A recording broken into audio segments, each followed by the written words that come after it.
এই জন্য তো আমি বারবার দোয়া করি, যেই সমস্ত আরব নেতারা আজকে চুপ আছে এরা হলো মুনাফিক। আল্লাহ রাব্বুল আলামিন হয়তো এদেরকে হেদায়েত দিয়ে এদেরকে ফিলিস্তিনের পক্ষে দাঁড় করাবে, আর না হলে আল্লাহ তাআলা যেন তাদেরকে সমূলে ধ্বংস করে দেয়,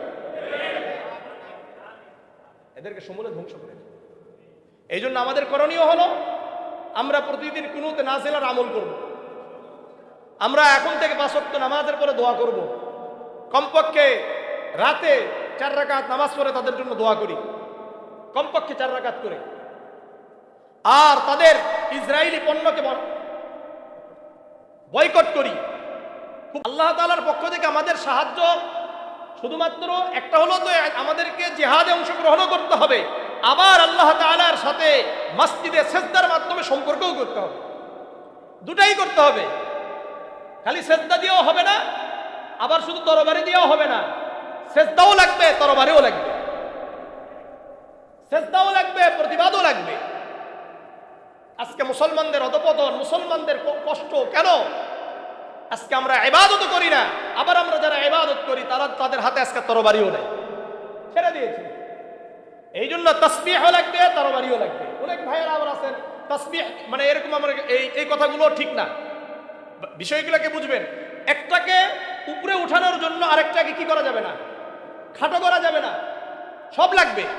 এটা রাসূলের সুন্নাত, তাসবিহ যেমন রাসূলের সুন্নাত, ঠিক তেমনি ভাবে তরবারি উঠানো রাসূলের সুন্নাত। আমরা অনেকে বলি তরবারি বাদ দিয়ে তাসবিহ নিয়েছে এই জন্য আমাদের অত না, এই কথা এভাবে বলা যাবে না।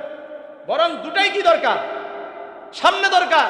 আমাদের যেমন কঠোর হতে হবে, ঠিক তেমনি ভাবে আমাদেরকে আল্লাহ তাআলার ইবাদতে মগ্ন হতে হবে। বুঝাচ্ছে? এই জন্য আমাদের দুটাই দরকার। সাহাবারা দুটাই নিছেন, সাহাবারা রাত জেগেছেন আর দিনে জিহাদ করেছেন, রাতে চোখের পানি ঝরিয়েছে আর দিনে যারা সন্ত্রাসী তাদের রক্ত ঝরিয়েছে, তাদের রক্ত। এই জন্য আমাদেরও বসে থাকার সুযোগ নেই। আজ হোক কাল হোক গাজওয়াতুল হিন্দে অংশগ্রহণ করতেই হবে। আজ হোক কাল হোক ইসরায়েলের বিরুদ্ধে আমাদেরকে জিহাদে অংশগ্রহণ করতেই হবে। কারণ এই জিহাদ ছাড়া এই মুসলমানদের কোনো অস্তিত্ব থাকবে না। এই মুসলমানদের উন্নতি, এই মুসলমানদের অস্তিত্ব টিকে থাকবে জিহাদের মাধ্যমে। তাহলে আমরা মনে করলাম বসে আছে, তারা তো বসে থাকবে না। তারা বসে থাকবে? তারা বসে থাকবে না। আজকে ভারতীয় মুসলমানদের উপরে হিন্দুত্ববাদীদের আক্রমণ, আজকে ইসরায়েলি সন্ত্রাসীরা মুসলমানদের উপর আক্রমণ, মসজিদ আকসার উপর আক্রমণ, গাজার উপর আক্রমণ। দেখেন 2 দিন আগে কি হলো, চুক্তি হলো, চুক্তি হয়েছে যুদ্ধবিরতির, যার যুদ্ধ হবে না, তাই না? এটা ভাঙলো কারা? যেমন নাকি মক্কার কাফেররা রাসূলুল্লাহ সাল্লাল্লাহু আলাইহি ওয়াসাল্লামের সাথে সন্ধি চুক্তি করার পরে এরা যেমন নাকি ভেঙ্গে মুসলমানদের উপর আক্রমণ করেছিল, ঠিক তেমনি ভাবে ইসরায়েলরা ফিলিস্তিনিদের সাথে আজকে চুক্তিকে ভঙ্গ করে তারা আক্রমণ করেছে। এটা ইঙ্গিত দেয় যেমন নাকি চুক্তি ভঙ্গের কারণে আল্লাহ রাব্বুল আলামিন রাসূলুল্লাহ সাহাবাদেরকে বিজয় দান করেছিলেন। ইনশাআল্লাহ আগামীতে মুসলিমরা, ফিলিস্তিনি মুসলিমরা ইসরায়েলের উপর ইনশাআল্লাহ যুদ্ধে বিজয়ী হবে ইনশাআল্লাহ। এই জন্য আমাদের করণীয় কি? আমাদের করণীয়, আমরা এখান থেকে অনেক সময় যেতে পারছি না, কারণ আমাদের বর্ডার বন্ধ, আমরা যাওয়ার কি নাই, আমাদের সুযোগ নাই। কিন্তু কমপক্ষে বিশ্বের সামনে আমাদের এটা দেখানো উচিত যে এই হত্যাযজ্ঞকে বন্ধ করতে হবে, এই হামলাকে বন্ধ করতে হবে। মুসলমান শুধু ফিলিস্তিনের মুসলমানরা একা নয়, বরং সারা বিশ্বের মুসলমানরা তাদের সাথে রয়েছে। সহিহ বুখারী 6011 নম্বর হাদিস, عن النعمان بن بشير رضي الله تعالى عنه قال قال رسول الله صلى الله عليه وسلم ترى المؤمنين في تراحمهم وتوادهم وتعاطفهم। নু'মান ইবনে বাশীর রাদিয়াল্লাহু তাআলা আনহু বর্ণনা করেন, আল্লাহর রাসূল সাল্লাল্লাহু আলাইহি ওয়াসাল্লাম বলেন, তোমরা মুমিন মুসলমানদেরকে দেখবা ভালোবাসায়, সহানুভূতি এবং দয়ার মধ্যে তারা একে অপরের ভাই। কামাসালিল জাসাদিল ওয়াহিদ, এক শরীরের মতো। কয়টা শরীর? এক শরীরের মতো। ইদাশতাকা উযউন, যদি শরীরের কোনো একটা অংশে আঘাতপ্রাপ্ত হয়,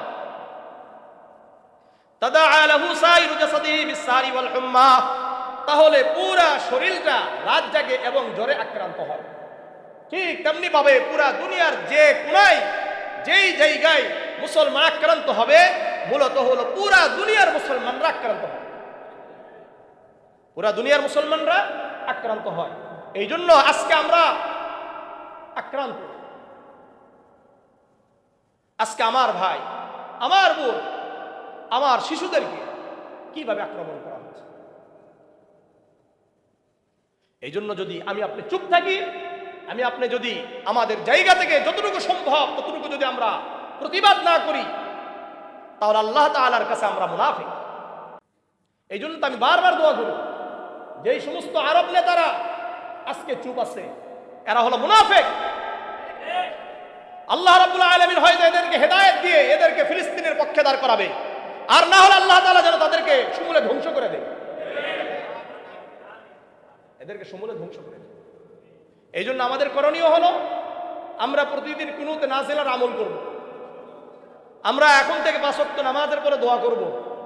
কমপক্ষে রাতে 4 রাকাত নামাজ পড়ে তাদের জন্য দোয়া করি, কমপক্ষে 4 রাকাত করে। আর তাদের ইসরায়েলি পণ্যকে বয়কট করি। খুব ভালো লাগে তো আমাদেরকে, পেপসি খাইতে খুব ভালো লাগে। বিশেষ করে কিছু একটু এলিট শ্রেণী যারা একটু আছে, এরা আবার পেপসি ছাড়া ভালো লাগে না, মুনাফিক। আবার অনেক দেখি যে মাথায় টুপি দাড়িওয়ালা, এরা পেপসি বিক্রি করে, এরাও মুনাফিক। আমি করলে আমিও মুনাফিক, আমি যদি পেপসি খাই আমিও মুনাফিক, আমি যদি কোকা-কোলা খাই আমিও মুনাফিক। সুতরাং যারাই করবে, কারণ এখানে মুখে মুখে খুব বললেন আর ভিতরে ভিতরে ঠিকই খান, তার লাভ থেকে। এই জন্য পেপসিকে বয়কট করেন, কোকা-কোলাকে বয়কট করেন, সেভেনাকে বয়কট করেন, করবেন ইনশাআল্লাহ। এই তিনটাকে কে কে বয়কট করবেন? আর জীবনে খাবো না ইনশাআল্লাহ, এটা নিয়ত করতে পারেন। জীবনে আমরা পেপসি, কোকা-কোলা, সেভেন আপ খাবো না ইনশাআল্লাহ, করা যাবে ইনশাআল্লাহ। আজকে থেকে ওয়াদা, আল্লাহ আমাদেরকে কবুল করেন ইনশাআল্লাহ। নামাজের পরে বিক্ষোভ মিছিল হবে আমাদের মসজিদ থেকে, প্রত্যেকটা মসজিদ থেকে অর্থাৎ মিছিল নিয়ে বাইপাইল পর্যন্ত যাবে। একটু কষ্ট হলেও আপনারা অনেকে মনে করবেন এতগুলো যানজট, হ্যাঁ হোক, প্রতিদিন অনেক অনেক কারণে অনেক কষ্ট করে। আপনারা অনেকে মনে করেন যে এটাতে লাভ কি, অনেক বড় লাভ আছে। এই যে একত্রিত হয়ে অংশগ্রহণ করে এটা প্রতিবাদ জানানো, এটা মিডিয়াতে আসবে না, সোশ্যাল মিডিয়াতে থাকবে কিনা, এরকম যতটা এটার প্রতিবাদ যত বেশি জানানো যায় তত বেশি লাভ। একটু কষ্ট হইতে পারে, একটু যানজট হইতে পারে, হোক, তারাও তো মুসলমান, যারা এখান থেকে সেখানে যাচ্ছে মুসলমান না, তাদের উচিত তারাও একটু কষ্ট করুক। আমার ভাইয়েরা তো মারা যাচ্ছে, আমার বোনেরা মারা যাচ্ছে, আমার মেয়েরা মারা যাচ্ছে, আমার ছেলেরা মারা যাচ্ছে, সেখানে আমাদের সব শেষ হয়ে যাচ্ছে, আমার বোনেরা খাবার পাচ্ছে না, আমার শিশুরা খাবার পাচ্ছে না। তো সেই জায়গা থেকে একটু যদি আমাদেরকে এই কিছু আবার কি বলে সুশীল আছে, হুজুরদের কাজ নাই, দেখেন হুজুররা কি করতেছে, রাস্তা বন্ধ করে কষ্ট দিচ্ছে, কত সুন্দর কথা। আপনারা তো শুনুন, তাই তো এরা বললো তাই তো এটা চিন্তা করলো না যে আমার ভাইদেরকে শেষ করে দেওয়া হচ্ছে, আমার বোনদেরকে শেষ করে দেওয়া হচ্ছে, আমার মা বোনদেরকে, আমার সন্তানদেরকে, আমার শিশুদেরকে শেষ করে দেওয়া হচ্ছে, এই চিন্তা করলো। এই জন্য একটু কষ্ট হলো। গতকাল আমরা এটার জন্য বসছিলাম, অনেকে বলতেছে কষ্ট হবে অনেকের যাতায়াত। আমরা বললাম যে সবই কষ্ট ঠিক আছে, তারপরেও করা দরকার, কারণ এটা যদি আপনি না করেন তাহলে আপনার জায়গা থেকে, যদি আমি এখন আপনারা বলতে পারেন যে এখানে করে নিলেই তো হুজুর হয়ে যায়, এটার ছবি, এটার ভিডিও আর বাইপাইলের ভিডিওটা কি এক? হ্যাঁ, আপনারা কি ওইটাকে মূল্যায়ন করবেন এইভাবে? যত বড় মিছিল, যত বড় সমাবেশ, এটার মূল্যায়ন আছে কি নাই? এই জন্য ইনশাআল্লাহ নামাজ পড়েই আমরা মিছিলে অংশগ্রহণ করব এবং আমরা বাইপাইল পর্যন্ত যাব, অল্প সময় ওখানে অবস্থান করে দোয়ার মাধ্যমে ইনশাআল্লাহ আসবো। ঠিক আছে ইনশাআল্লাহ। আল্লাহ রাব্বুল আলামিন আমাদের সবাইকে কবুল করেন। আল্লাহ রাব্বুল আলামিন আমাদেরকে ইতিকাফকারী হিসেবে কবুল ও মঞ্জুর করে নেন। যারা ইতিকাফ করতে চান ইনশাআল্লাহ আজকেই মাগরিবের আগেই এখানে আসতে হবে, অর্থাৎ ইফতারটা মসজিদে করতে হবে, মনে থাকবে ইনশাআল্লাহ। আল্লাহ আমাদের সবাইকে কবুল করেন। আল্লাহ আমাদের সবাইকে কবুল করেন।